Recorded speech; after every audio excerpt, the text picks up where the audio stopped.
Good morning. Welcome to the Winged Wonders Bird Show at your Fresno Chaffee Zoo. My name is Sierra. I'm one of the very lucky people who are here to work with all of the birds that you're about to meet. But before we get started, this is a free flight natural behavior bird show. So our friend Frankie is out here helping us to go over a couple of key safety things. Oh, you made it through the wind. Good job, Frankie. Now, Frankie is a parrot, and a really intelligent species of parrot at that. He has a really important job to do, and that is to make sure that I do my job right. He is our chief safety officer here at the bird show. Now, the first thing and most important thing to go over is that our birds will be flying right into and over the audience today. So if anyone feels the urge to duck, go ahead and do that. Keep your heads low and your hands low, and that'll help us keep our birds confident in their flight paths, keep them flying nice and close to all of you today, and give you the best possible encounter. If anyone needs to leave, that's okay, but try to time it in between the bird routines if you can, and head over the backside of the hill because there tends to be less flight traffic out that way. Now, Frankie does one other thing while he's out here. He's getting nice 360-degree views, and that is to take a really good look around, scope everything out, and take note of any good snacks that are out there. If anybody has anything on them, that's okay, but keep it really close to you and a little hidden away. And if any of our birds get a little bit more mischievous than Frankie here might, a little more opportunistic, keep your snacks to yourselves, and if you drop anything on the ground, go ahead and give it a smush and a push under the benches. We'll come by for it later on. All right, Frankie, you've done a fantastic job, sir. Go tell your friends that you saw nothing out here, right? Perfect. Now that Frankie is getting on out of here, we're gonna get started with a bird of prey first. But not your typical bird of prey. She is going to be stalking the grasslands of South America, and she's the descendant of something called the terror bird. And the terror bird lived a long, long time ago. Back in the Ice Age, it stood about 10 feet tall, weighed over 1,000 pounds, and that didn't slow it down. It could run about 60 miles per hour. It was a ferocious predator. And lucky for all of us, it is long gone and extinct. But we do have the descendant here with us today. Her name is Victoria, and she is a red-legged Seriama, or as I like to call her, a Scaryama. Okay, now you might laugh, but she's pretty ferocious. And when she finds things like lizards, like this one here, she'll find a nice hard surface, shake it around, disorient it, and then she's gonna whack it on a rock. And that behavior is reminiscent of something that the terror bird would have done because it had a large hatchet-shaped beak on the front of its face.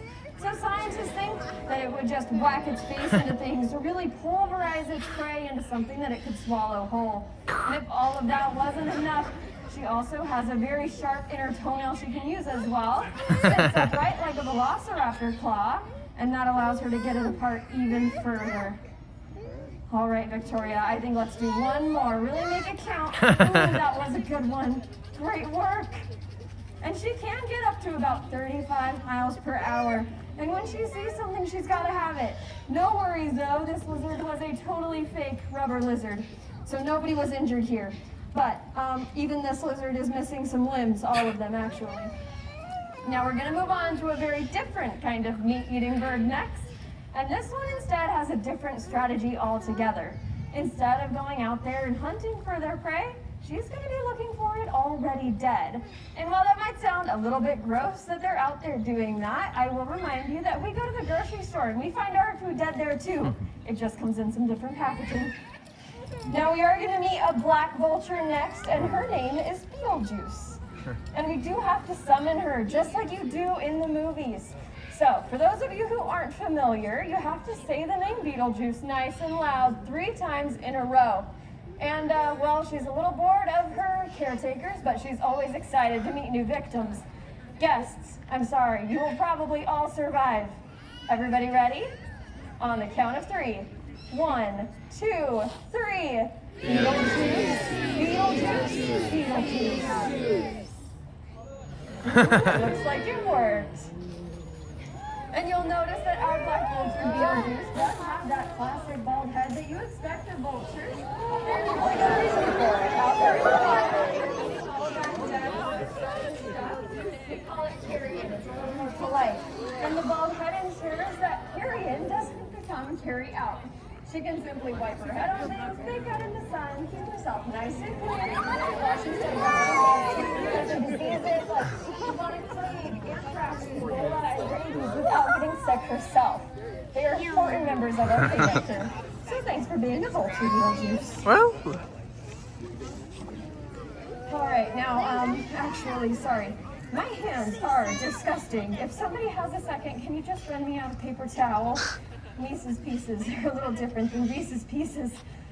We use positive reinforcement here, and some of the treats are gross. Okay, anyway, here in California, we're home to the turkey vulture with the classic redhead. You've probably seen them soaring high up in the sky, circling above. But we're also home to the rare and the elusive California condor. And that is a really, really cool one, because back in the 80s, they got down to just 22 individuals left on the face of the planet, which is dangerously close to extinction. But zoos and aquariums, with the help of people like yourselves, were able to, thank you, Alex, gather them up, bring them into human care, do breeding and reintroduction programs, and they got their numbers back up over 500 now, and over half have been released back out into the wild today. And none of that would have happened without people like yourselves being here. So thank you, because it has made a really big difference. All right, now then, speaking of big, this next bird is just that. She has about a 7-foot wingspan and some low-hanging landing gear. So if anyone feels the urge to duck, go ahead and do that. That's your survival instinct, and we like this here at the bird show. Up next, you're meeting Sarah. She's an East African crown crane. And the name tells you quite a lot about her. She does have that gorgeous crown of feathers at the top of her head. We're not entirely sure of the purpose of it. It could be good for things like camouflage in the tall grasses, but it could also be good for the opposite of that. Maybe it's to help identify others within the flock over a long distance. We're not exactly sure of the reason of it just yet, so you're welcome to come up with your own creative ideas, including as to why that might be done here in a while, and nobody can tell you to wrong. Just make a difference and be creative while you can. Now, Sarah communicates with us a variety of different ways here at the bird show. She does live in a really large flock, which often includes her twin sister, Rex. And we need to grab a seat, little one. She's about to come flying on by. Thank you. Right on down here, Sarah. Now, Sarah communicates with us in a variety of ways. Her flock is pretty large. It includes all of her caretakers, her sister, and also all of you. You guys are just the extended family that she doesn't get to see all the time. But you're here now, and that's what really counts. Now, Sarah does communicate using vocalizations, body language, courtship dances, all those things that you might expect of a bird, but she also is able to blush, just like you or I can if we're feeling embarrassed. But Sarah's been doing this for over 25 years. She hatched right here at the bird show, so she is a true performer, and not much phases her anymore. But if she saw something a little bit scary, like a hose that looks like a snake, or maybe it's something like a cart moving really quickly, she'll flush some blood into those cheeks and let us know, hey, there's something really scary and maybe we should get out of town, or maybe you should put yourself in between me and whatever it is, more likely. But Sarah doesn't blush much on our stage because she's been doing this a while. She's a professional. Look at her go. She's mastered her craft and her exit and her runway walk. It's pretty fantastic. And Sarah is a fantastic communicator. We're going to stick in that theme of communication for a bit. But to do so, we need to take a little flight into the rainforest of the world next. Rainforests are really amazing places that produce all the resources that we use every single day. Clean air, fresh water, coffee, chocolate, all of that really scratches that you can find in the rainforest. This here is Bubba and Baggy, two lesser sulphur-crested cockatoos, a species you would find in Malaysia and Indonesia, showing off their gift of flight. But not all ferrets are great flyers like they are. Some are better at maybe blending into the rainforest, others great at standing out, some are great climbers, and others are masters of mimicry. And that's what we're going to look at next. Now, mimicry is what you hear when you find or you see a video of a talking parrot. Not very often does it actually sound like talking. More than likely, you're going to get sounds like the doorbell, the car alarm, the dog barking, the baby crying. Generally, the more annoying a sound is, and the bigger a rise it gets out of you, the more fun it is for them to make.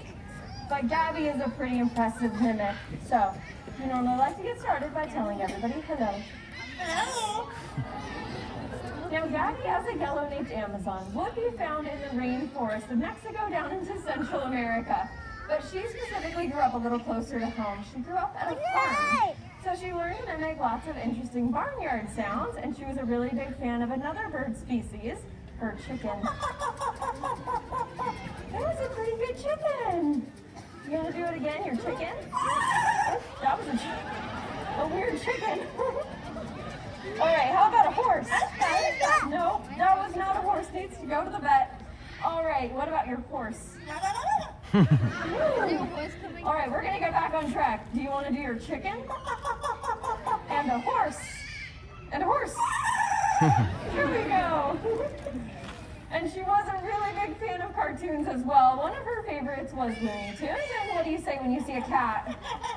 She laughs at it in the face of danger. No, that's silly. What do you say when you see a cat? She thought she saw a kitty cat. She was a really big fan of Looney Tunes. And while that might seem outdated to a lot of our younger crowd now, it is a fan favorite around here because Gabby is actually in her 40s. So that was her childhood. Yeah, it's a good joke. But Gabby has learned something else in those 40 long years too, and she was not just watching cartoons, she was also a really big fan of music, and she's become a bit of a composer. She does have her very own song prepared, and it is really not mimicry at all. She learned the whole thing all on her own. Do you guys want to hear it? All right, fantastic. But if any of you leave, someone will come out from the backdrop and they will tackle, okay? All right, you're committed. Your song. That was it? Did you clap or something? Oh. 40 long years of hard work. Now, it's a lot of fun to bring Gabby out here and show off some of these incredible abilities that she has. But I will warn you that not every parrot is going to be like Gabby. She is incredibly well-mannered, and while she even makes mistakes, she's pretty easy to get along with. Gabby is a really special individual. What you are guaranteed when you find yourself a parrot, though, is a bird that bites incredibly hard, screams incredibly loud, chews on whatever they get their beak on. Mind you, they can fly. And in the 60-plus years of them living in your home, they poop every 15 minutes. Those are the guarantees. So I will let you do the math on all of it, but it seems like a lot of cleanup. There's a real reason why. It's my full-time job to take care of these birds, and I really love doing it. But the good news is that you get to leave that hard work to us, and then all of you get to go home to your nice, quiet, bird-free homes. And I'll tell you a secret, so does everyone at Bird Show. So that should tell you everything that you need to know. But we do love bringing her out here, demonstrating these amazing abilities, and even those not-so-pleasant behaviors like biting, chewing, pooping, have amazing benefits to the rainforest, and they're a big part of keeping them alive and growing. So it's really important we have them out there. Unfortunately, the pet trade is one of the leading causes of hurting a critically endangered species. So if you decide after a lot of research that a pet parrot is the right companion for you and your family, try to get one ethically and rescue if you can. All right, they're also really great at taking naps, and she's giving me some signs that she is getting sleepy. All right, do you want to tell everybody goodbye? No, we're past it. All right, tell them bye. Bye. Bye.